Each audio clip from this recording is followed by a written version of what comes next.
Ada 3 materi yang akan kita bahas. Identifikasi bahaya dan penilaian risiko, job safety analysis atau JSA, dan juga pertemuan keselamatan pertambangan terencana.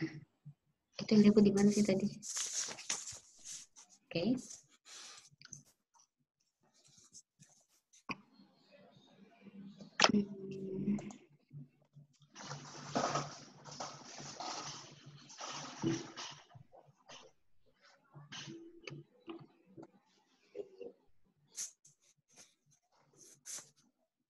Kita ke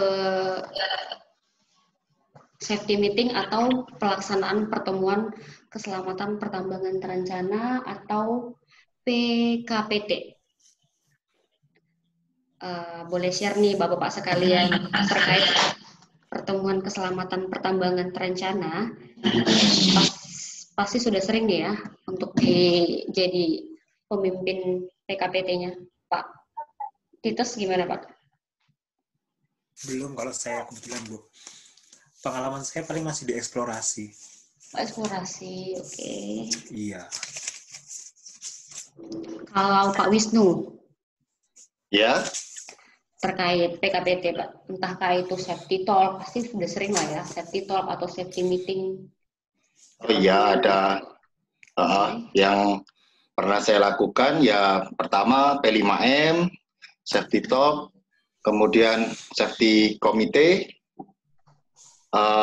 kemudian safety ya biasanya ada kita di setiap meeting weekly ataupun monthly itu ada juga bahasan mengenai safety dari Departemen Safety gitu. Oke. Jadi kira-kira menurut Bapak sekalian antara safety talk, safety meeting, dan safety committee meeting ada nggak perbedaannya Pak? Pak Okta silakan.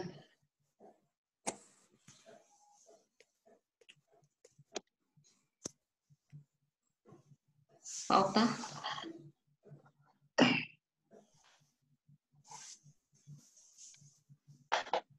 Pak Okta, apakah belum tergabung dengan audionya?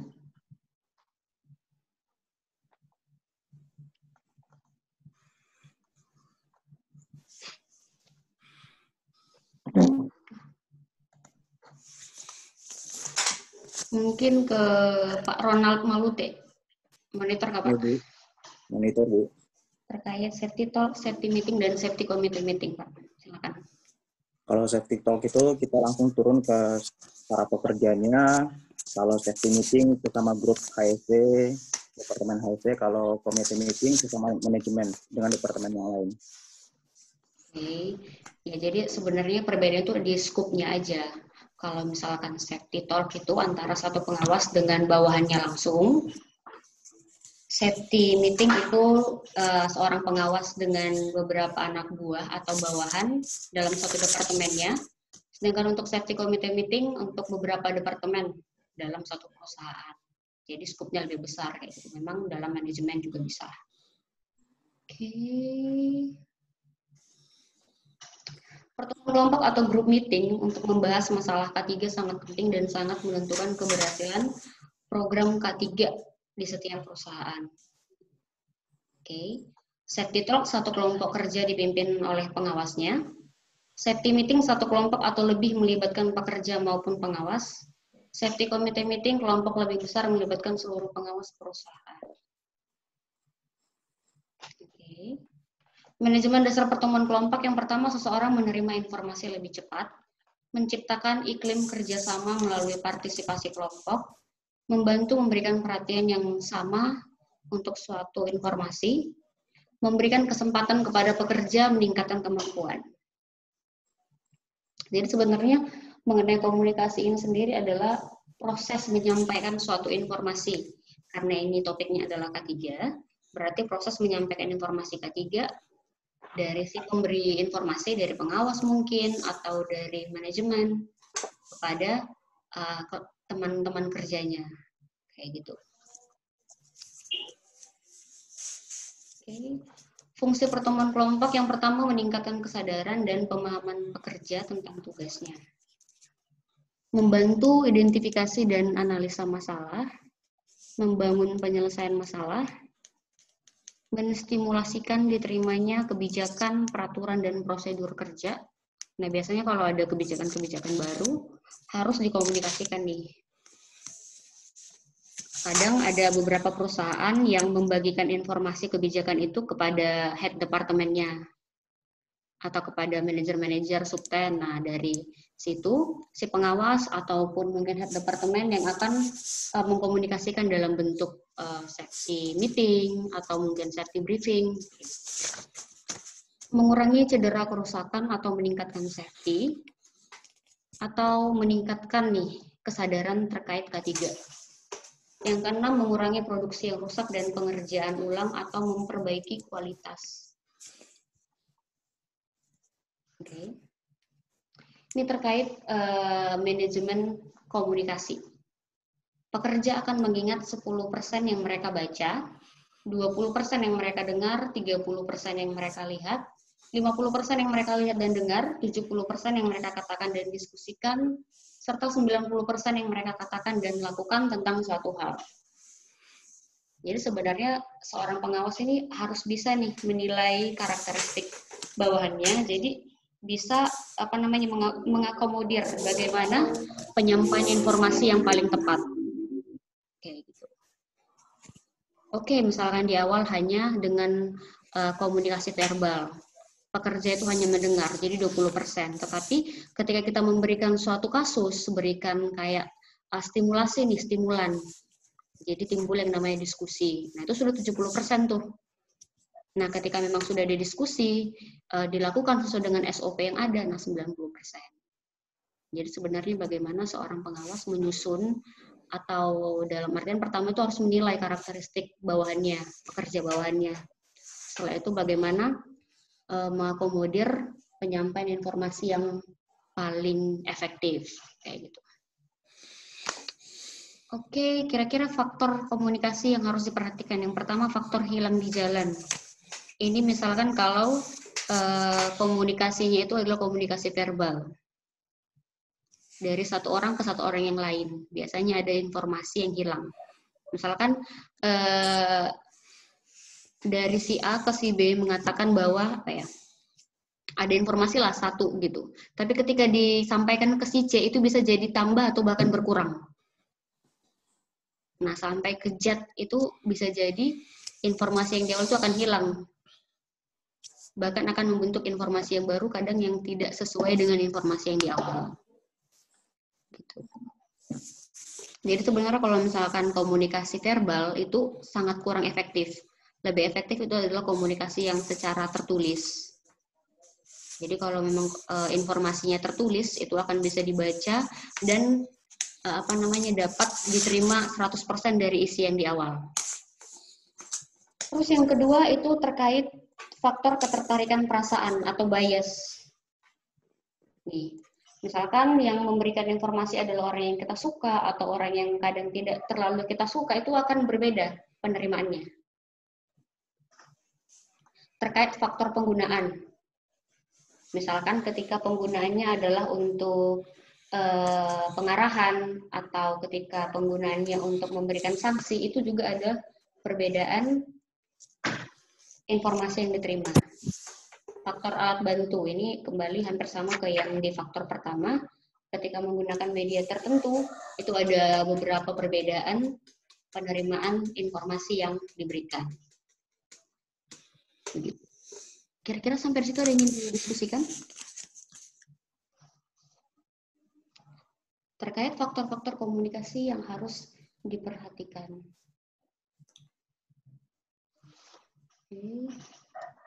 Kalau tidak ada, ini kita masuk.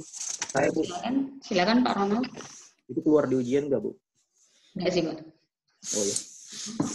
Paling terkait perbedaan antara safety talk, safety meeting, dan safety committee meeting. Gitu. Kalau memang tidak didiskusikan, saya ini yang nanya. Pak Wisnu, biasanya ketika safety talk, apa aja tuh Pak yang dibicarakan?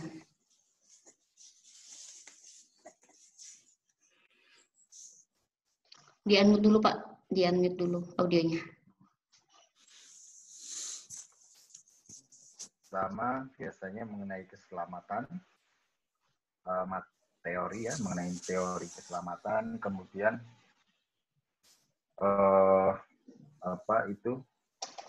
mengenai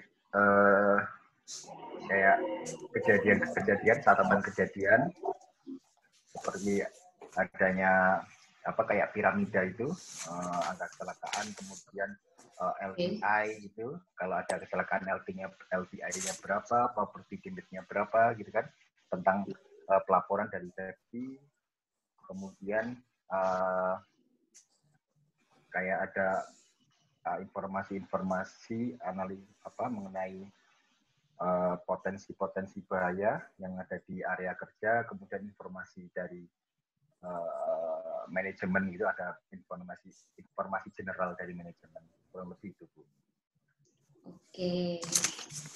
Kalau Pak Okta Fernando, monitor kah, Pak? Pak Okta? Ya, monitor, Bu. Monitor. Kalau tempatnya Bapak gimana, Pak? Untuk safety talk biasanya apa saja tuh yang didiskusikan atau yang disampaikan?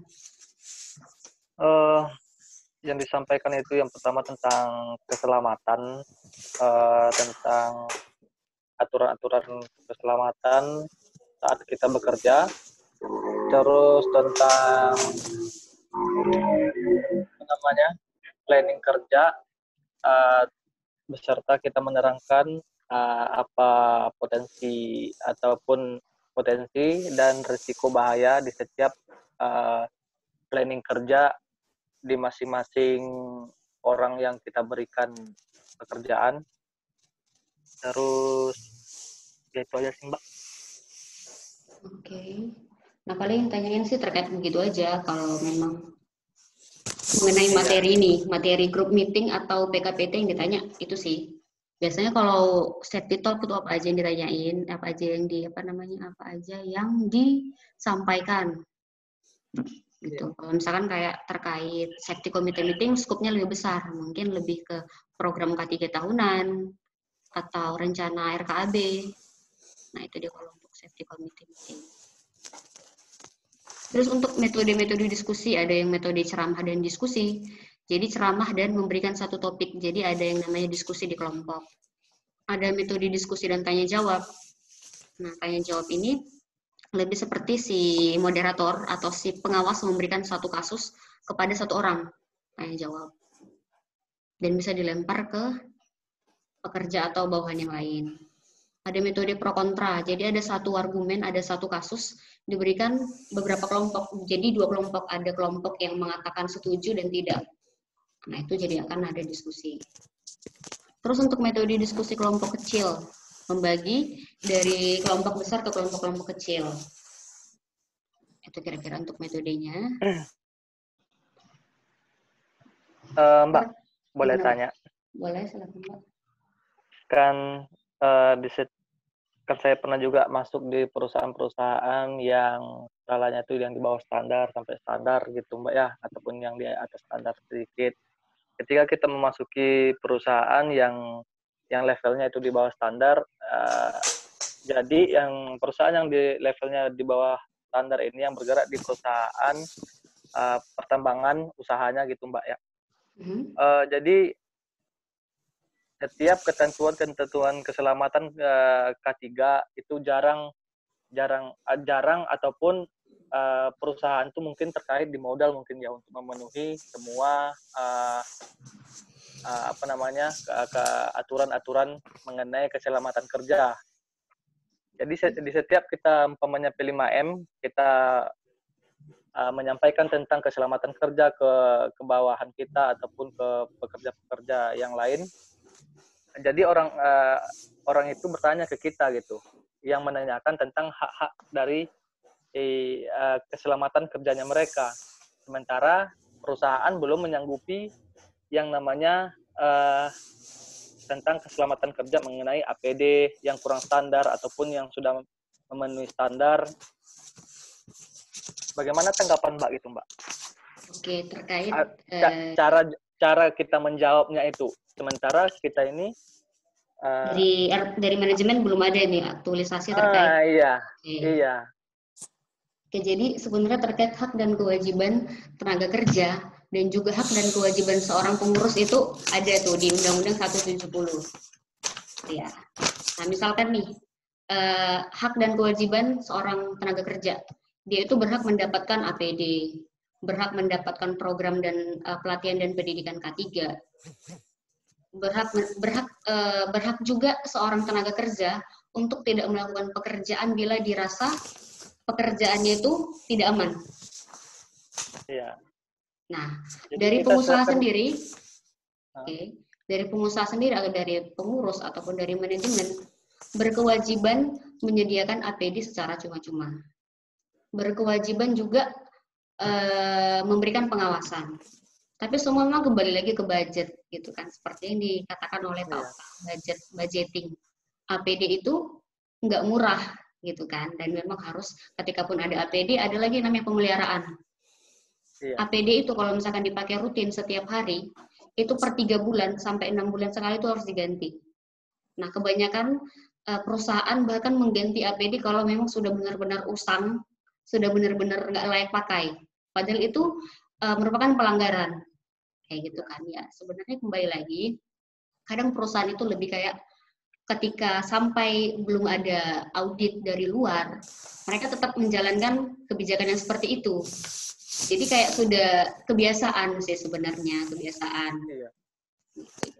Kalau misalkan terkait itu susah juga gitu kan, karena emang sudah kebiasaan. Jadi, dan sudah kita sebagai pengawas kan hanya sebagai penghubung lah antara pihak manajemen ke dan bawahan. Pekerja bawahan. Ya. Nah, jika pun ada pertanyaan-pertanyaan yang mengenai keselamatan yang dituntut oleh bawahan kita terhadap manajemen, kita pun menyampaikan ke manajemen, ya bagaimana supaya sama-sama enak lah, manajemen juga enak, dan bawahan juga enak, dan apa yang mereka tanyakan juga terjawab gitu. Iya, itu lagi, seorang pengawas itu harus pintar menilai kondisi kayak gitu kan. Jangan sampai ketika dia mau mengajukan ke atasan atau ke manajemen, jadi jadi bumerang ke dirinya sendiri gitu kan ya. Iya.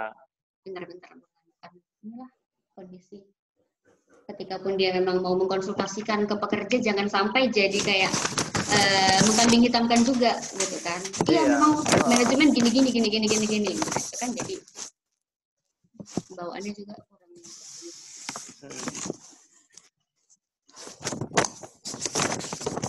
Mas Titis coba di silent.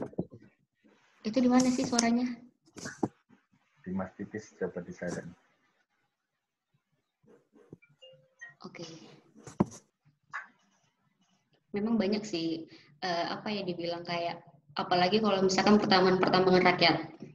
Iya. Nah, itu banyak banget itu kayak cuman pakai helm-helm yang ya helm-helman gitu.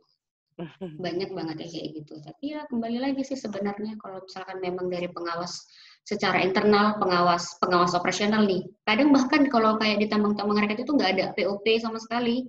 Nggak ada pengawas yang memang berjalan seperti itu aja gitu kan. Dan juga ketika memang dari pengawas tenaga kerjaan nih, sebenarnya itu adalah tugas mereka untuk mengawasi tercapainya atau pemberlakuan K3 di tempat kerja. Cuman kembali lagi, kuantitas mereka itu sedikit, maka butuh yang namanya perpanjangan tangan. Itulah pengawas yang ada di tempat kerja. Dan kadang pengawas kayak pengawas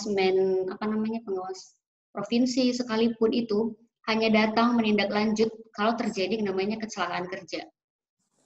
Gitu, kalau misalkan selama tidak terjadi, ya tidak didatangin, tidak pernah diinspeksi, tidak pernah diaudit kayak gitu. Dan selama dari perusahaan juga bisa menutup-nutupi kadang, misalnya kayak kejadian-kejadian kecil atau yang sedang, kadang kan tidak pernah dilaporkan. Gitu, selama tidak keluar ke publik. Jadi sebenarnya kembali lagi ke situ sih, kesadaran, awareness terhadap K3. Gitu. Cuman ya kembali lagi budget, semuanya itu ke budget biaya. Program-program, APD, perlengkapan itu semua mahal. Gitu kan. Kadang misalkan di pengawas atau sudah dibuat nih rencana di RKAB sekian. Cuman kalau misalkan dari cash flow-nya juga kurang, ya kadang kan ditekan gitu, tekan banyak-banyak. Jadi ya kembali ke situ lagi. Gitu sih. Gimana menurut Pak Wisnu? Cukup gak? Oke.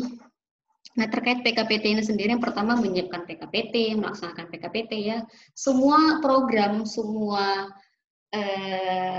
rencana-rencana itu ada persiapan, ada pelaksanaan, ada evaluasi, ada tindak lanjut, dan ada komunikasi. Semua kembali ke situ lagi sih.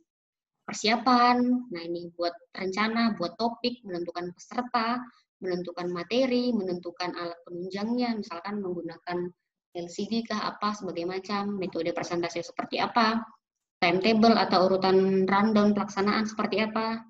Nah, ketika pelaksanaan, apakah sudah sesuai dengan rundown yang sudah direncanakan, topiknya dijelaskan sesuai dengan rencana. Nah, ketika evaluasi, ya kembali lagi apakah sudah sesuai. Kalau memang sudah sesuai, ya dilanjutkan. Kalau misalkan belum sesuai, ya ada tindak lanjut. Kayak gitu. Itu sih terkait yang namanya group meeting atau pertemuan keselamatan pertambangan. Ini misalkan contohnya topik penggunaan rompi pantul. Pembicaranya Dorce Kaginawati. Penyelenggara gimana Pak? Ini laptop saya yang error atau memang ininya kok kayak buram tulisannya? Enggak sih Pak. Oh, Buram kah? laptopnya. Iya di sini.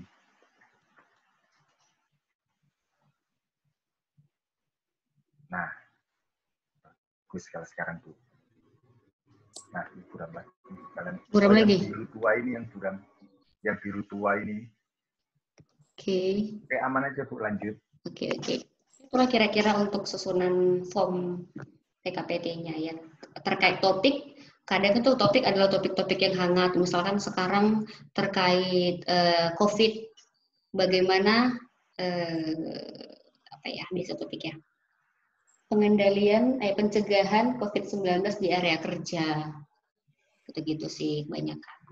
Ya PKPT ini terkait topik-topik yang memang lagi urgent dibicarakan, topik-topik yang memang lagi hangat lah, up to date untuk dibahas. Gitu. Kira-kira sampai di situ ada yang ingin didiskusikan sebelum kita ke materi selanjutnya. Aman aja sih Bu, cuman kalau suruh ngapalin nggak hafal ini. Ya nggak disuruh ngapalin juga Pak. Ketika pun nanti uji kompetensi, uji kompetensi itu kan nanti hanya menggunakan metode wawancara. Jadi diberikan satu pertanyaan, ya dijawab aja sesuai dengan pengalaman atau memang sesuai yang sudah kita diskusikan sama-sama gitu. Oke, kita ke materi selanjutnya terkait identifikasi bahaya dan pengendalian risiko. Atau kadang sering disebut dengan manajemen risiko. Bagaimana memanajemen risiko yang mungkin terjadi. Kemarin kita sudah bahas, Pak, terkait pengertian bahaya dan risiko. Belum, Bu. Oke, silahkan menurut Pak Titus, monitor, Pak? Bahaya itu menurut saya segala sesuatu yang dapat menimbulkan kerugian bagi manusia, material, ataupun lingkungan, Bu. Kalau resiko itu dampak atau akibat dari bahaya itu. Contohnya, Pak? Coba contohnya. Contohnya, ketika di lingkungan tambang itu kondisi licin nanti berpengaruh pada truk atau mobil-mobil yang lewat. Kemudian contoh lain itu misalkan dalam pengangkutan tanah uruk ataupun overburden pada musim kemarau. Nanti debu-debunya itu mengganggu pandangan mobil-mobil yang lewat. Exactly. Jadi bahaya. Bahaya itu adalah semua potensi, kondisi ataupun keadaan yang dapat mengakibatkan risiko atau dampak. Nah, sedangkan risiko itu adalah dampak atau akibat dari bahaya yang tidak dikendalikan. Kadang banyak sih yang masih bingung membedakan antara bahaya dan risiko.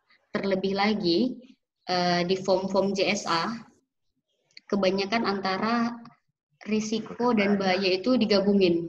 Bener nggak, Pak? Betul. Padahal sebenarnya antara bahaya itu ya seperti sebab dan akibat gitu kan. Oke. Materinya pertama Oke, gimana Pak? Mau tanya Bu. Hah? Mengenai bahaya dan risiko, umpamanya di suatu job umpamanya Bu ya. Perbedaan antara JSA dengan SOP ini gimana Bu? Dan SOP itu diberlakukan oleh apakah ada pengesahannya dari pihak yang terkait atau bagaimana? Apa perbedaan JSA dan SOP tadi? Oke, perbedaan antara SOP dan JSA. Iya.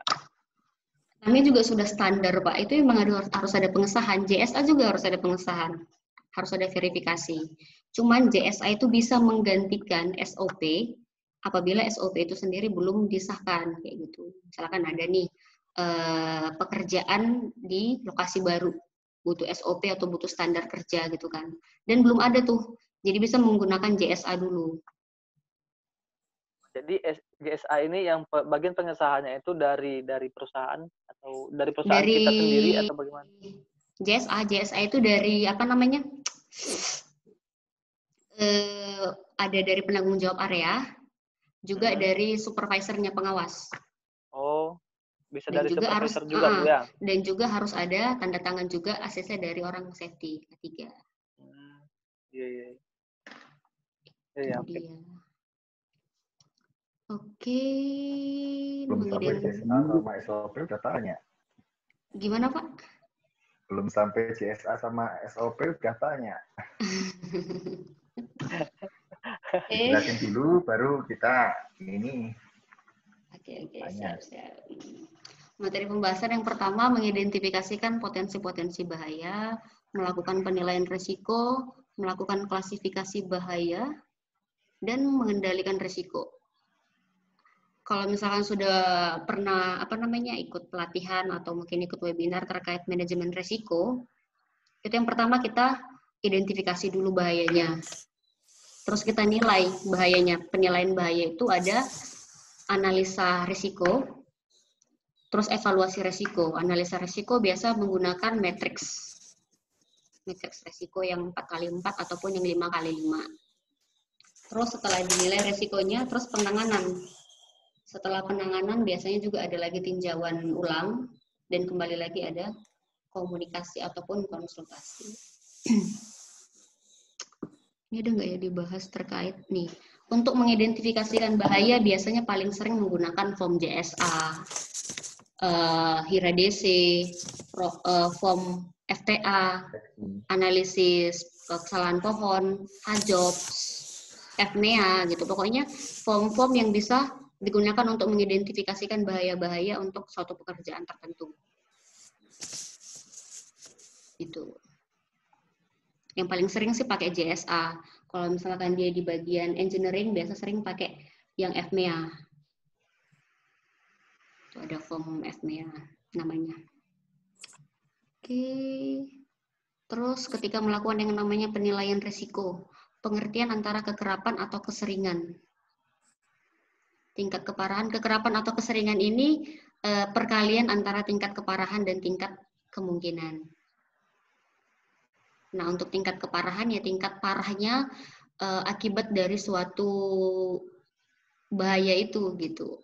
Mulai dari minor, moderat, major yang gitu. Biasanya ada sampai 5 tingkat atau 4 tingkat tergantung kebijakan dari perusahaan. Tingkat kemungkinan, ya tingkat keseringan terjadinya suatu kejadian berbahaya ataupun kecelakaan kerja. Mulai dari tidak mungkin terjadi, kemungkinan terjadi kecil, sangat mungkin. Nah, itu ada sampai 5 tingkat atau 4 tingkat.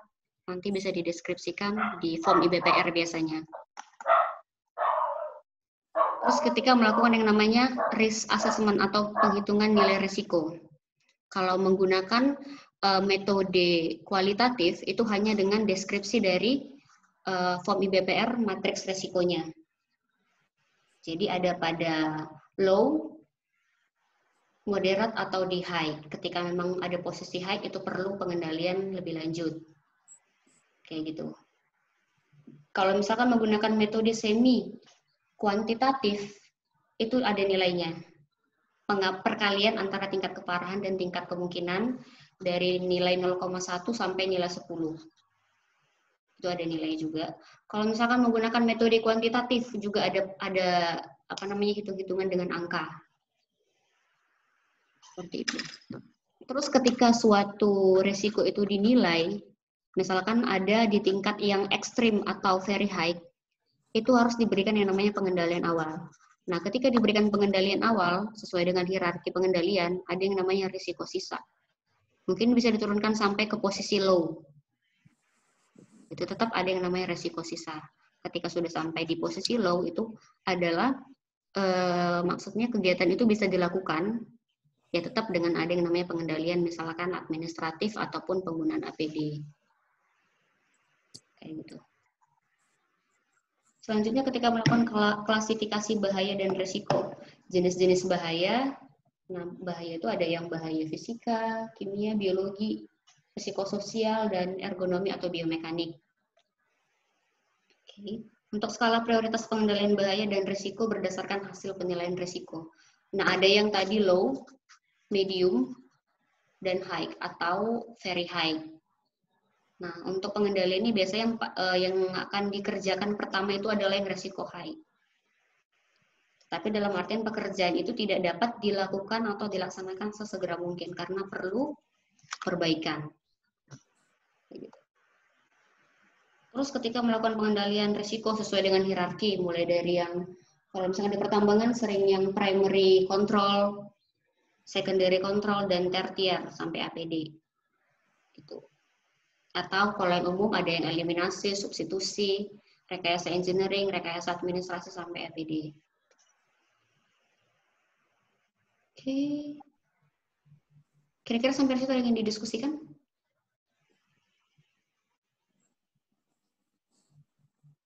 Hazard atau bahaya adalah segala sesuatu yang berpotensi menyebabkan kerugian atau kerusakan atau cedera.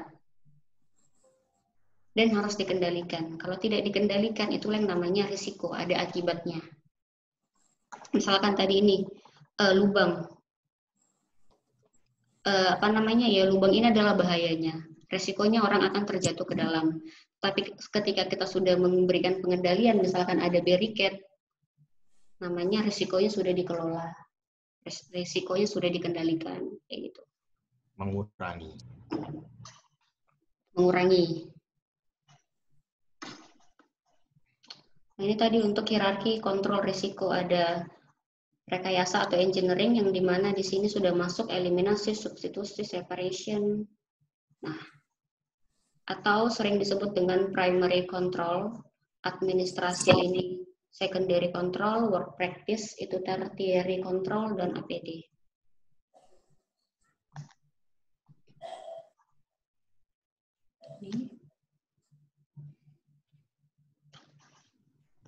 Oke.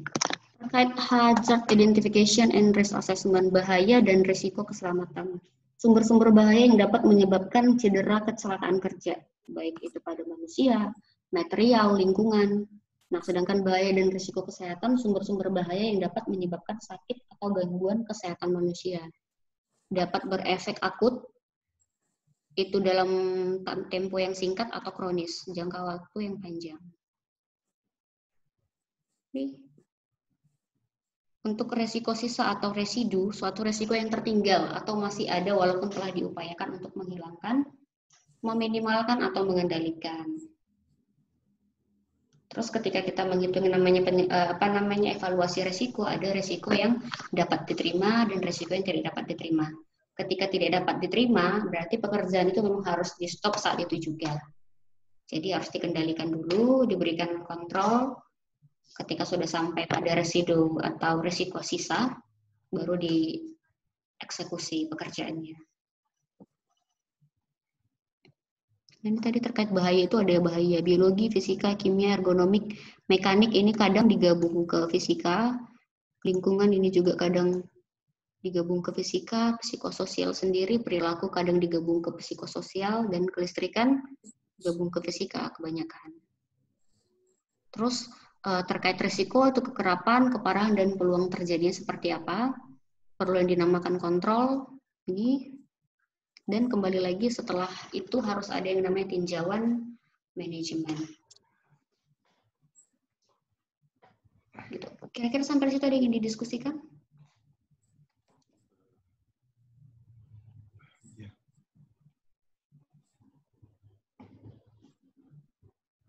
Lanjut, Bu.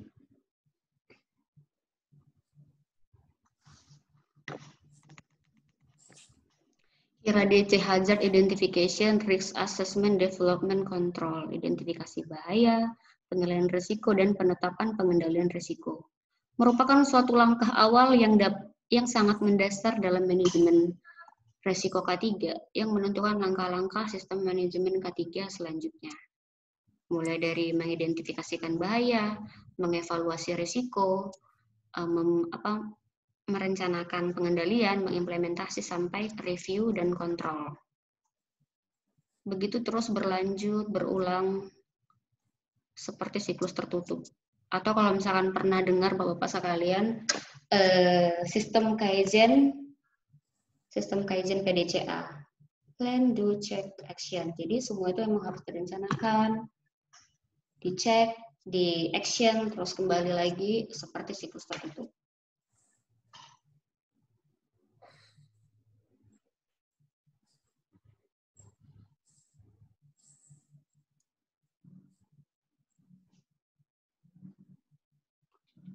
Ini dia untuk salah satu contoh dari FOMI BPR.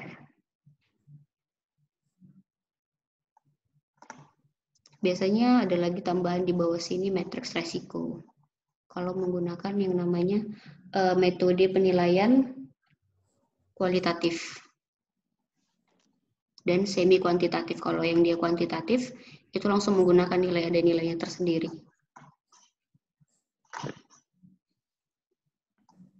Oke, merumuskan penilaian risiko. Semua bahaya harus dirumuskan dan dihitung resikonya tentunya dengan mempertimbangkan semua pengendalian yang ada di area masing-masing. Misalkan ketika membuat FOMI BPR ataupun JSA, jangan semata-mata langsung ke pengendalian yang nomor 5, pengendalian APD. Kadang kan banyak tuh di FOMI BPR, misalkan untuk bahaya misalkan untuk bekerja di ketinggian, bahayanya adalah ketinggian itu sendiri. Bisa jadi permukaan yang tidak rata atau penggunaan tangga yang tidak sesuai.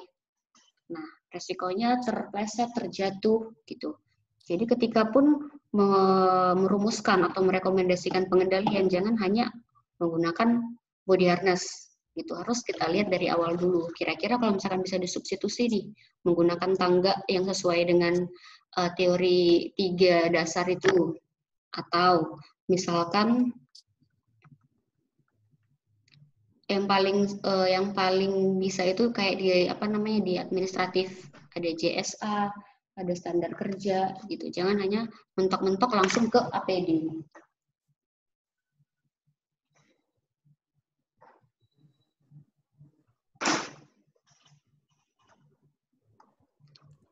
Semakin lengkap dan semakin baik pengendalian yang sudah ada, tentunya akan semakin kecil kemungkinan keparahan serta risiko yang mungkin terjadi. Nih, ini ketika menggunakan simetriks resiko 5x5 untuk kemungkinan terjadi ada yang jarang sekali, kecil kemungkinan, mungkin terjadi, sangat mungkin sampai hampir selalu terjadi. Nah, terkait keparahan, nih tidak signifikan, minor, menengah, major, bahkan katastrofik atau fatal. Nah, ini dia. Biasanya kalau masih di tingkatan low, itu pekerjaan itu bisa dilakukan aja, langsung dieksekusi sampai yang kuning. Ketika sudah di orange, ini pekerjaannya memang bisa dilakukan dengan pengendalian, tetapi harus tidak perlu penjadwalan segera. Nah, untuk ekstrim ini harus penjadwalan, perbaikan, dan pengendalian segera. Dan pekerjaan itu tidak bisa dilakukan saat itu juga.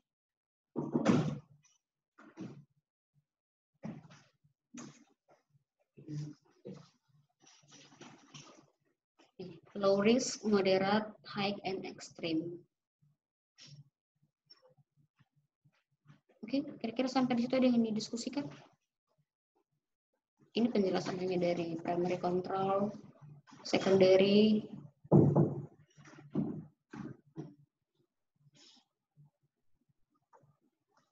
bisa dibaca masing-masing aja deh nanti.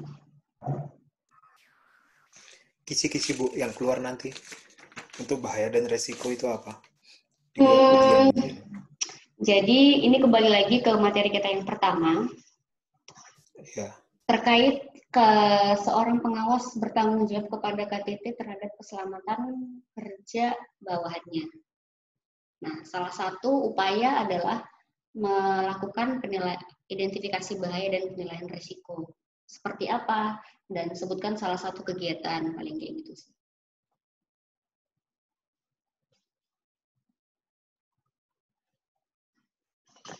Oke, kita ke JSA. Boleh ke Pak Tites di-share secara lisan aja Pak, contoh JSA, contoh satu kegiatan, identifikasi bahayanya, risikonya apa, dan pengendaliannya apa. Satu aktivitas saja Pak, yang pernah Bapak lakukan. Gitu. Kebetulan kan saya pengalamannya itu selama ini di tambang laut, Bu. Oke. Saya awam di tambang darat. Oke. Nah, mungkin saya berbagi pengalaman untuk tambang laut aja, Bu. Oke, siap. Boleh, Pak. Pengalaman itu di laut. Nah, kalau di laut itu sebenarnya lebih simpel. Karena faktor-faktornya mungkin faktor lingkungan, ekonomi itu hampir tidak ada, Bu, kalau di laut. Kebetulan kalau untuk survei dan untuk eksplorasi ataupun eksploitasi itu faktor-faktornya hampir sama. Bahaya-bahayanya itu hampir sama. Seperti kita tidak bisa untuk melakukan eksplorasi ataupun eksploitasi itu di bulan-bulan yang ada musim hujan, Bu. Musim hujan panjang. Jadi kita paling di musim-musim kemarau. Nah, terus ketika melakukan eksplorasi, biasanya kita ada jam-jamnya, Bu. Dari jam 9 pagi sampai jam 2 siang. Setelah itu jam 2 kita harus balik ke darat. Mungkin seperti itu aja, Bu. Lebih simpel daripada di darat. Berarti lebih ke administrasi. Untuk pengendalian yang paling alam, cuaca ya, Ibu. Karena kan kalau cuaca itu sesuatu yang memang kadang di luar dari batas kita gitu kan, iklim, cuaca. Iya. Ya, oke lah memang bisa kita ramalkan kayak ramalan cuaca katanya atau ramalan apa gitu kan. Iya. Oke. Mungkin ke Pak Okta. Boleh Pak, soal aktivitas, langkah-langkah kerjanya, potensi bahaya apa yang mungkin ada di saat melakukan aktivitas langkah kerja itu, resikonya apa, dan pengendaliannya seperti apa. Silakan.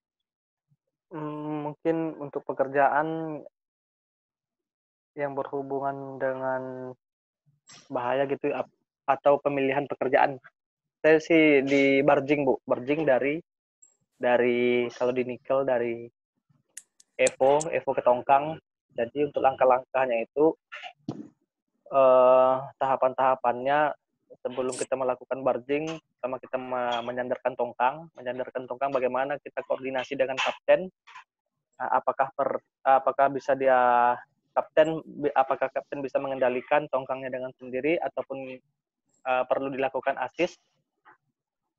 Terus kita memandu sehingga tongkang memasuki area gate dari pelabuhan atau jetty sehingga bersandar dengan aman. Setelah itu kita lakukan untuk penurunan ramdor ataupun setting ramdor, dan juga kita setelah setting ramdor kita aman setting ramdor dengan EXA gitu ya. Kita pastikan lagi apakah ramdor itu aman dilalui sama DT gitu. Potensi bahaya yang ada di situ ketika umpamanya DT melalui ramdor tersebut, apabila tidak terikat ramdor ke haluan, potensi bahayanya ramdor bisa terlepas dari haluan tongkang dan DT bisa tercebur ke laut. Dan juga untuk tindakan perbaikan kita di situ ya pastikan benar-benar bahwa posisi ramdor di haluan tongkang dengan di bibir jeti itu benar-benar aman dan juga terikat ram door-nya di posisi haluan kiri dan kanan supaya jika ada pergerakan dia tuh ngikut gitu Bu. Jadi begitu aja sih Bu. Oke. Lancar betul. Halo Bro. Silakan Pak Wisnu, silakan Pak. Simpel aja Bu ya, line clearing. Potensi bahayanya tersengat, tergigit binatang, kemudian binatang buas. Kemudian pengendaliannya kalau line clearing memakai doser yang memakai kabin. Itu satu contoh aja. Masih banyak lagi Bu. Oke, potensi bahaya tergigit, tersengat itu resiko ya Pak? Ya. Potensinya ya si listrik itu sendiri dan juga binatang-binatang buas yang ada di situ. Oh iya ya. Oke. Kalau Pak Ronald Malute. Ya Bu. Masih monitor ke Pak, silakan Pak. Masih Bu. Kalau saya salah satu aktivitas lifting, bahayanya pinch point, terus resikonya retak atau patah, preventifnya jaga jarak aman. Itu doang? Iya Bu, salah satu aja tuh. Oke. Gini aja deh, daripada ini, tugas hari ini itu setiap peserta membuat JSA, oke lah JSA yang sudah di perusahaan juga boleh atau JSA yang mau dibuat sendiri, tetapi untuk biar kita disamakan, kolom nomor 1 itu adalah langkah kerja, kolom nomor 2 itu identifikasi atau potensi bahaya, kolom nomor 3 itu risiko, dan kolom nomor 4 itu pengendalian. Oke, di copy Bapak-Bapak sekalian. Ulangi Bu. Untuk kita menyamakan persepsi nih. Di kolom pertama itu langkah kerja. Langkah kerja, kolom kedua itu potensi bahaya. Oke, kolom ketiga itu risiko. Kolom keempat itu pengendalian. Atau rekomendasi. Oke. Bu Eli. Oh ya, dengan Pak Wisnu ya, gimana Pak? Saya mau yang tadi saya ini kan, seperti contoh kayak saya tadi, line clearing.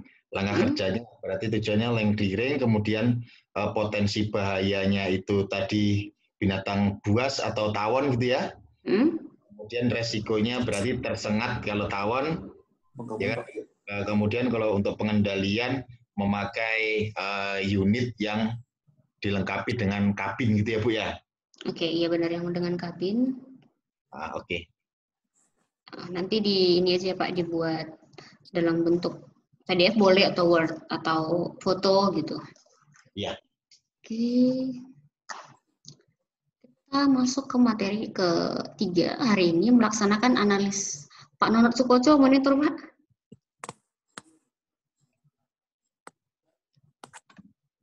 Ada satu lagi sekali peserta. Monitor. Oke. Dengerin aja. Di sini lagi ramai. Oke, siap Pak kalau gitu.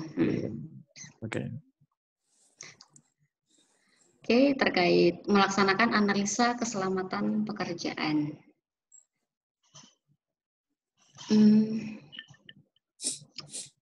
Nih, materinya yang pertama menginventarisasi tugas-tugas yang belum mempunyai analisis keselamatan pekerjaan, menentukan metode analisis keselamatan pekerjaan, menentukan pekerjaan yang akan dianalisis, menguraikan langkah pekerjaan, mengidentifikasikan potensi bahaya, dan terakhir menentukan tindakan pencegahan atau pengendalian. Nah, inventarisasi tugas-tugas yang belum mempunyai analisis pekerjaan atau belum ada standar, biasanya tugas baru yang didaftarkan sesuai dengan SOP, tugas-tugas yang belum memiliki analisa keselamatan didaftarkan sesuai dengan SOP yang ada. Menentukan metode analisis keselamatan pekerjaan, biasanya analisis keselamatan pekerjaan dengan metode observasi ataupun diskusi.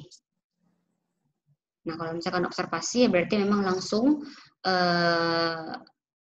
langsung ke lapangan melihat cara bekerja, cara bekerja pekerja, lingkungannya, diobservasi gitu. Kalau misalkan diskusi kita memanggil yang pertama adalah ahli atau tenaga ahli, atau juga bisa dengan diskusi kepada tenaga kerja yang memang langsung kontak dengan pekerjaan. Kayak gitu. Selanjutnya menentukan pekerjaan atau aktivitas yang akan dianalisis. Nah, ini terkait faktor kekerapan, dijelaskan sesuai dengan teori penilaian risiko, faktor keparahan, faktor kemungkinan, faktor tugas baru yang dipertimbangkan dalam rangka menentukan prioritas sesuai dengan teori penilaian risiko. Prioritas pekerjaan yang akan dianalisis, keselamatannya ditentukan berdasarkan faktor kekerapan, keparahan, kemungkinan. Terus yang selanjutnya menguraikan langkah-langkah kerja. Langkah-langkah yang signifikan diurutkan sesuai dengan urutan pelaksanaan pekerjaan. Mengidentifikasi potensi bahaya. Nah, untuk mengidentifikasi potensi bahaya, kembali lagi seperti materi yang sebelumnya, bisa menggunakan JSA, HJOBS, dan form-form lain. Menentukan tindakan pencegahan atau pengendalian. Tindakan pencegahan untuk setiap potensi bahaya yang ditentukan, tindakan pencegahan untuk setiap potensi bahaya diurutkan sesuai dengan hierarki. Ya, kembali lagi, harus disesuaikan atau direkomendasikan mulai dari yang primary dulu. Jangan langsung mentok-mentok ke APD atau pengendalian yang terakhir. Oke.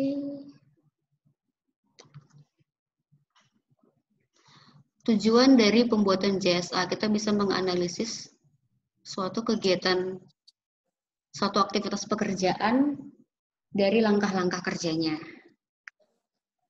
Mengetahui metode pembuatan JSA, menentukan aktivitas, terus menguraikan langkah kerja, mengidentifikasikan potensi bahaya dan risiko, terus memberikan rekomendasi pengendalian.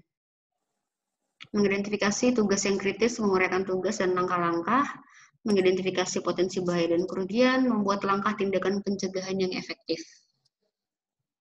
Oke. Dasar pemikiran yang pertama, setiap kecelakaan selalu ada penyebabnya. Seperti segitiga, teori segitiga kecelakaan.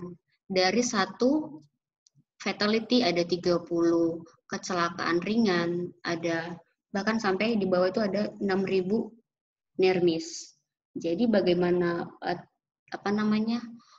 pencegahannya, kita harus mengurangi dari bawah dulu. Jadi Satu lagi kayaknya Ibu. Apa Pak? Satu di bawah lagi itu kan. Ya, ada. Lupa saya Pak. Yang paling atas satu ada fatality. Terus ada kecelakaan kecil, ringan, ada satu lagi. Terus yang paling bawah memang itu adalah near miss. Nah, biasa ada di tingkat 6.000 tuh. 30, 300 lah. Setiap tugas dapat diuraikan ke dalam suatu urutan tahapan yang sederhana. Nah, untuk ini biasanya lebih ke diskusi. Diskusi dengan pekerja yang terkait untuk melakukan aktivitas tersebut. Gitu. Setiap tahapan pekerjaan dapat dikenali bahayanya. Terus setiap bahaya pada tahapan pekerjaan tersebut dapat diatasi atau dikendalikan. Nah, siapa yang melaksanakan atau yang paling bertanggung jawab membuat JSA? Itu adalah pengawas. Kenapa tuh, Pak? Boleh? Silakan yang ingin memberikan argumennya.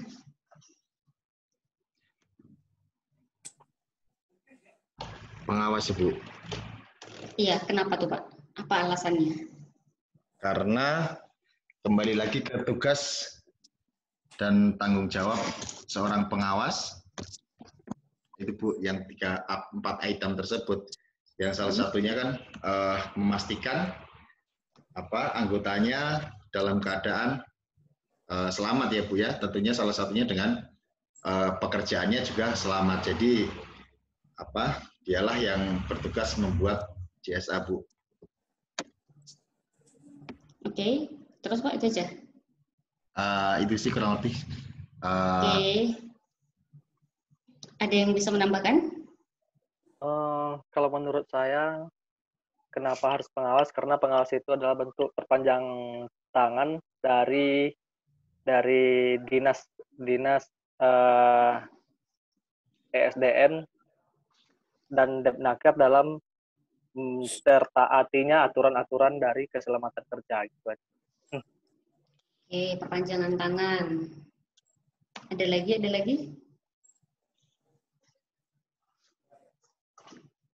Oke, bahas.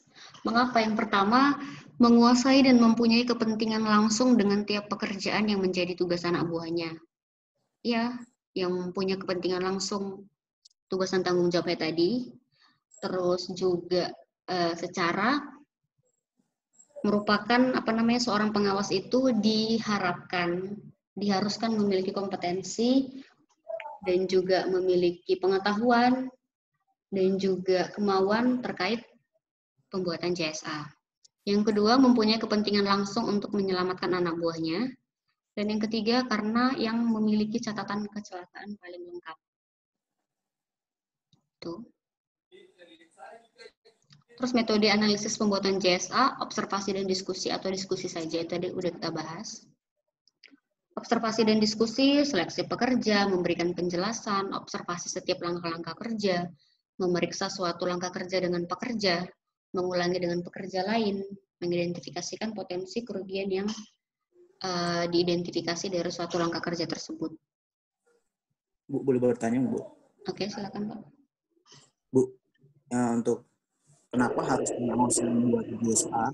Saya kan baru nih di dunia pertambangan, barusan ikut POP. Sebelumnya kan saya di tempat lain. Nah, Bu, di sana di tempat kita itu sebelumnya yang membuat GSA itu dari pihak engineering atau departemen yang terkait akan pekerjaan yang akan dia lakukan. Nanti dia mereview atau sama-sama dengan pihak departemen HSE untuk mereview pekerjaannya, stepnya apa saja. Karena dari pihak HSE sendiri dia nggak mengetahui kondisinya apa sih yang kamu akan lakukan, step apa sih. Nah, nanti dari bahayanya bisa direview sama-sama review sama HSE supaya bisa mengetahui bahaya dan potensi, bahaya dan resikonya dan preventifnya. Nah, kalau yang di sini memang harus pengawas, Kak, Bu, atau engineering dari setiap departemen? Oke, jadi pengawas di sini adalah maksudnya pengawas yang bertanggung jawab. Kalau di sini berarti pengawas tanda kutipnya dia foreman kategorinya, bukan? Foreman bisa, pengawas lapangan juga bisa. Kategori jadi sebenarnya kembali lagi, JSI ini kan ada penggunaan itu untuk apa? Biasanya untuk orientasi pekerja baru. Atau misalkan ada kegiatan aktivitas baru yang belum ada SOP-nya. Jadi kembali lagi untuk pembuatan JSI itu ada konsultasi. Pertama antara pengawas dengan pekerja yang ambil bagian kayak gitu. Dan kembali lagi ketika pun si pengawas sudah konsultasi dengan pekerja bawahannya, itu harus dikonsultasikan lagi dengan departemen-departemen yang terkait. Misalkan ada orang engineering, jadi harus komunikasi lagi dengan orang engineering. Dan selanjutnya mengenai rekomendasi itu harus dikonsultasikan lagi memang dengan orang HSE. Oke, Bu, berarti pengawas ini di spesifik pekerjaan ya, Bu? Jadi dia nggak bisa general pekerjaan? Nggak bisa general ya, tergantung lapangannya kayak gitu. Ya, nggak mungkin dong misalkan pengawas lingkungan buat CSA untuk bagian engineering. Gitu. Siap, Bu.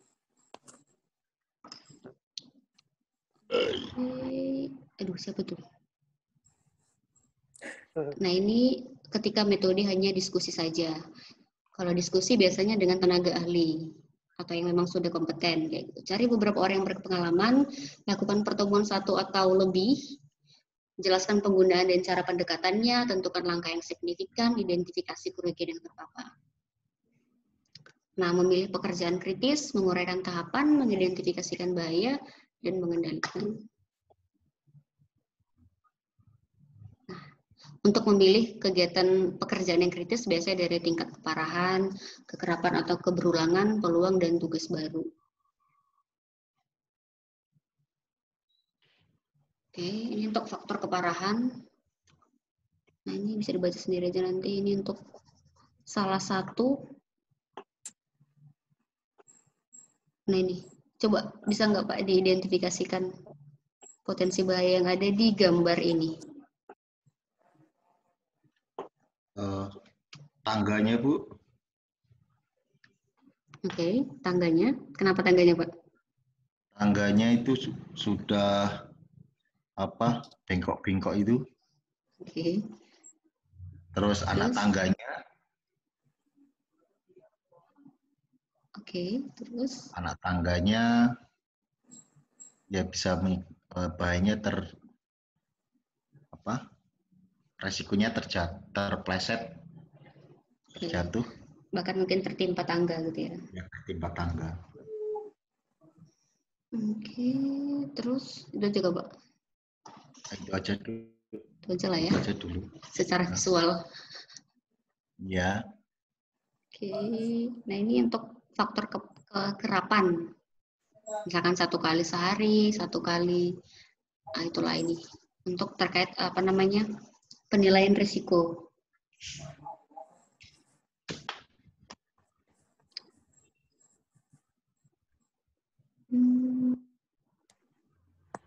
Kira-kira sampai situ yang ingin didiskusikan. Dan kembali lagi ketika membuat yang namanya JSA, diusahakan untuk pada bagian langkah-langkah kerja menggunakan kalimat aktif. Gitu. Ya,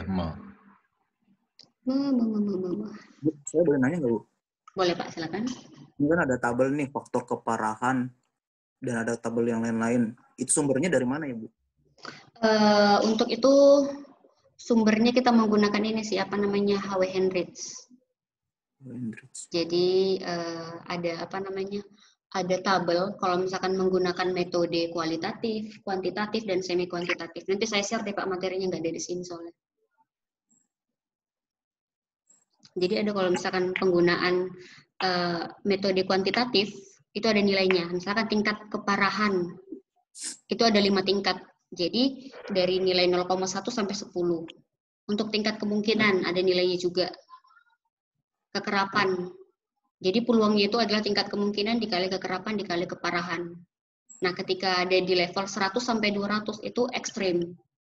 Dan pekerjaan itu tidak bisa dilanjutkan. Gitu-gitu sih, kembali lagi ke evaluasi risiko. Nanti kita risiko diajarin itu kita nanti menangani resiko sisa. Resiko sisa itu kan resiko yang memang di akhir tuh sudah dikendalikan, tapi tetap ada resiko sisa. Biasanya resiko sisa itu paling di low. Biasanya contohnya apa ya? Dari high gitu sampai ke sisa, Bu. Misalkan ketika bekerja di ruang terbatas, potensi bahayanya ada gas-gas beracun. Resikonya mungkin meninggal. Nah, tingkat kemungkinannya meninggal itu kan sudah masuk di yang paling tinggi 5. Iya. Nah, jadi tingkat probability-nya itu hampir mungkin terjadi. Nah, kalau misalkan kita lihat di matriks resiko itu ada di poin 51 dan itu ada di ekstrim. Nah, ketika ekstrim itu tidak bisa dilakukan sebelum diberikan yang namanya pengendalian awal. Jadi bagaimana pengendalian awalnya? Diberikan blower, terus pekerja yang masuk itu menggunakan SCBA, jadi resiko sisanya itu low. Itu resiko sisanya dikendalikan lagi? Itu nggak perlu? Kalau misalkan dia sudah di low itu tidak perlu dikendalikan. Ya memang sudah, pengendalian itu adalah maintenance pemeliharaan harian, bulanan, mingguan, gitu.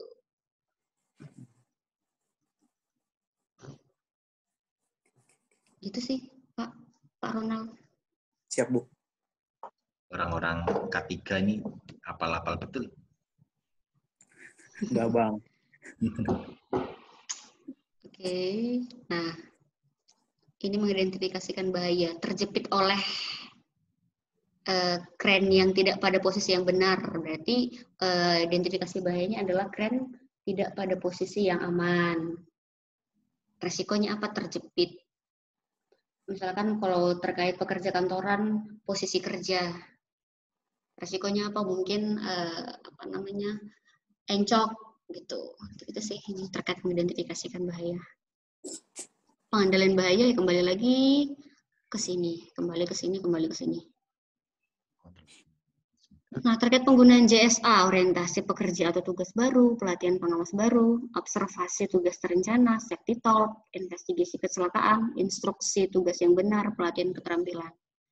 Nah, makanya biasanya ketika misalkan terjadi kecelakaan kerja ataupun kecelakaan tambang, data-data yang dilihat pertama itu adalah JSA dan juga toolbox meeting checklist. Nah, ketika ada toolbox meeting, dijelaskan nih oleh pengawas pekerjaan kita ini, XXX. Langkah kerjanya ini. Identifikasi bahayanya ini. Resikonya ini. Terus pengendalian seperti ini. Terus kan biasanya ada tanda tangan yang menyatakan bahwa si peserta ataupun yang ambil bagian toolbox meeting tersebut komitmen nih untuk melaksanakan pekerjaan itu sesuai dengan JSA yang ada atau sesuai dengan standar yang berlaku. Nah, berarti ketika terjadi nanti kecelakaan kerja, pengumpulan data investigasi dianalisisnya dari situ. Berarti bukan di penyebab dasar. Kita bisa lanjut ke penyebab yang lebih lanjut. Di faktor pekerjaan, faktor personal, atau di TTA dan KTA. Lebih ke kalau misalkan investigasi kecelakaan sih. Manfaatnya meningkatkan kesadaran dan pemahaman pekerja, mengidentifikasi dan menganalisa suatu masalah, membangun penyelesaian masalah, menstimulasikan diterimanya kebijakan, peraturan, dan prosedur, meningkatkan safety, dan memperbaiki kualitas safety. Oke. Nah, ini salah satu contoh JSA yang sangat-sangat simple. Oke, kira-kira sampai di situ ingin didiskusikan? Saya, Bu. Oke, silakan, Pak. Iya, Bu. Kemarin saya pernah ditanya sebelum-sebelumnya, udah lama banget. Tadi Ibu bilang kalau macam kita nggak ada SOP pakai JSA, boleh tuh, Bu. Oke, ya. Nah, kalau macam kita nggak ada JSA pakai SOP, boleh nggak, Bu? Apa? Gimana, Pak? Kalau kita, tadi kan Ibu bilang kalau kita nggak ada SOP, tapi kita pakai JSA, itu boleh kan? Tapi kalau macam kita nggak punya JSA nih, tapi kita punya SOP, itu boleh nggak, Bu? Nah, gini. Jadi sebenarnya kalau misalkan menurut saya nih ya, ada sedikit kerancuan sebenarnya antara penggunaan JSA. Sebenarnya kalau misalkan di tempat kerja itu ada lagi yang namanya work instruction. Instruksi kerja. Kalau misalkan sudah ada instruksi kerja, JSA itu sebenarnya nggak perlu lagi kalau misalkan sudah ada SOP. Kalau instruksi kerja itu kan memang kayak hanya sebatas langkah-langkah kerja bekerja secara aman. Nah, kalau JSA itu kan menganalisis langkah-langkah kerja itu potensi-potensi apa yang mungkin terjadi, resikonya seperti apa, dan pengendalian seperti apa. Sedangkan kalau untuk WI atau work instruction itu lebih ke cara kerja yang aman.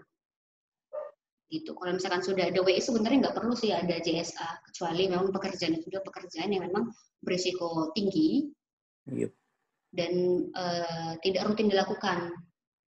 Kayak gitu. Bu, nanti dalam pertanyaan ada pertanyaan tentang apa itu hierarki kontrol nggak, Bu? Apa itu hierarki kontrol? Ya, lebih seperti ada. Hierarki kontrol. Kalau jawabannya substitusi, eliminasi, dan sebagainya itu benar nggak itu? Kalau misalkan menjawab sesuai primary control, secondary, tertiary, sampai APD itu boleh. Kalau misalkan mau jawab yang umum juga, seperti eliminasi, substitusi, engineering control, administrasi, APD itu juga boleh.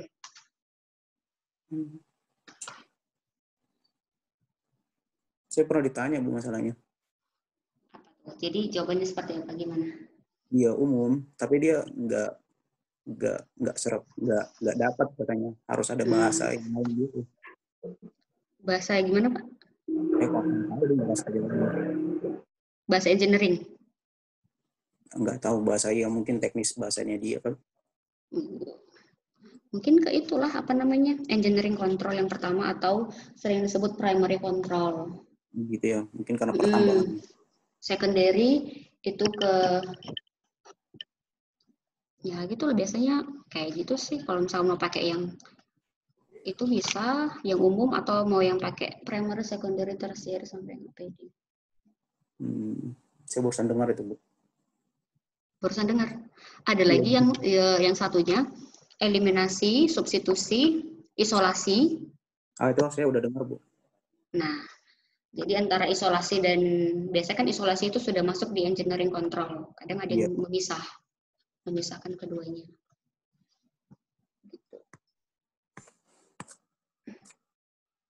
Kira-kira ada lagi yang didiskusikan terkait materi kita hari ini mengenai tabel untuk penilaian kuantitatif, kualitatif, dan semi kuantitatif nanti saya share di grup ya Pak ya.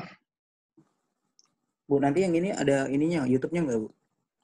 Ada, sebenarnya kemarin juga ada, cuman belum saya upload, lupa gitu karena kedesak pekerjaan yang lain. Nanti di share deh di grup. Oke Bu, saya mau like. Like, share, dan komen. Oke.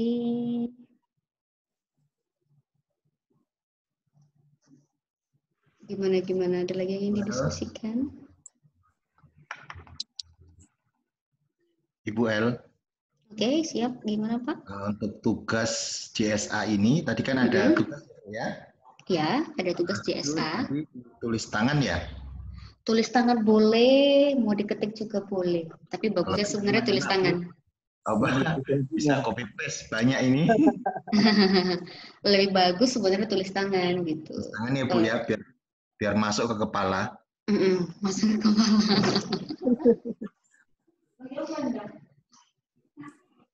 Gimana?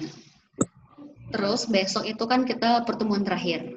Besok pertemuan terakhir 3 materi, inspeksi, dampak lingkungan, dan juga investigasi kecelakaan. Kemudian langsung aja ya Pak pre-assessment-nya. Setelahnya langsung pre-assessment. Ya. Nggak usah pertemuan malam lagi.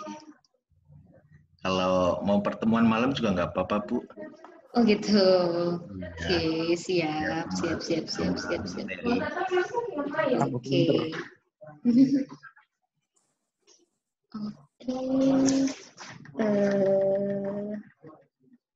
Apa lagi ya?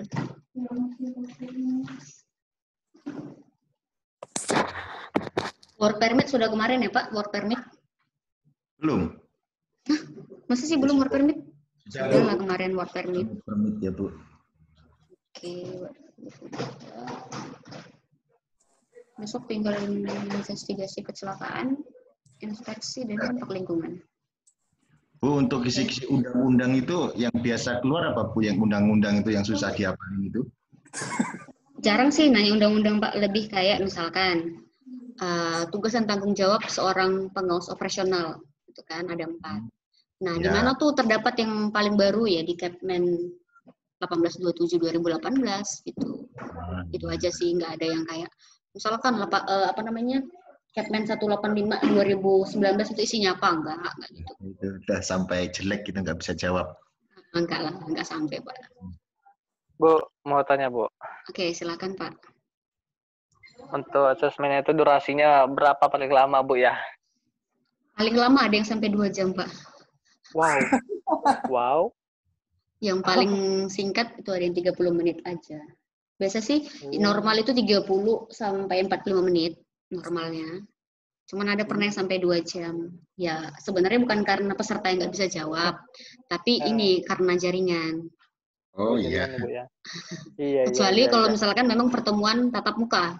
Ketika pertemuan tatap muka memang sampai 2 jam ada. Mungkin yang 2 jam itu ketika jaringan jelek, ketika dia bilang satu kata, 15 menit baru sampai di Bu ya. Iya. Bener. Itu. Oh iya Bu, yang kemarin kan ada yang kita kayak foto ijazah dan lain-lain yang kita kirimkan itu kan ada foto. Nanti yang dikirimkan lewat pos itu masih juga ada foto yang sudah di-print nggak Bu? Yang untuk dikirim melalui pos itu hanya APL 1 dan APL 2. Untuk persyaratan administrasi cukup dikirim soft file aja, nanti kita imprintkan di sini gitu Pak. Iya, ntar biar diedit yang biar gantengan dikit ya Bu. Oke, siap. Ya soalnya itu foto udah zaman 10 tahun yang lalu. Oke, siap Pak. Mau diedit kayak apa Pak? Mirip siapa? Liminhu? Dulu kan belum ada jenggotnya, sekarang udah ada jenggot sama kumis. Oh, jadi ditambahin nggak Pak jenggot sama kumisnya? Nggak usah. Kirain mau ditambahin. Oh ya Mas Okta. Iya ya Pak, masuk. Ya, ini sedikit sharing, saya juga dulu pernah itu kerja di di Konawe Utara. Oh di Konawe, di mana itu Pak? Di Stargate. Oh, di Stargate. Berarti kenal Bapak sama ini KTT-nya Elit Karisma Utama itu, Pak? Oh ya, kayaknya nggak kenal deh. Bapak apa namanya itu ya? Haskan. Oh, nggak kenal. Oh, di Stargate, Pak ya. Sekarang di posisi di mana? Nah, kalau saya sekarang di Kaltim ini, di Deko. Masih di nikel ya, Pak? Nah, sekarang di Kideko ini, di Kideko di. Oh, Kideko, batubara ya. Ya. Oh iya.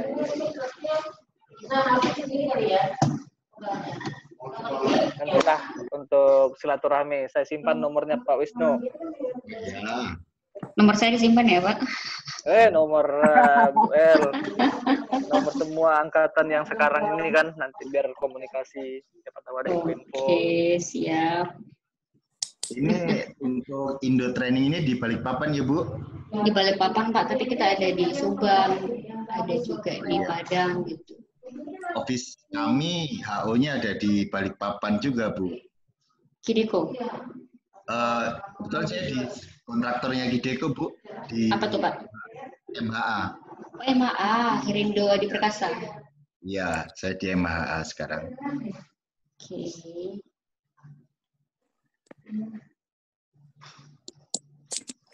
Oke, ada lagi yang ingin didiskusikan Bapak sekalian?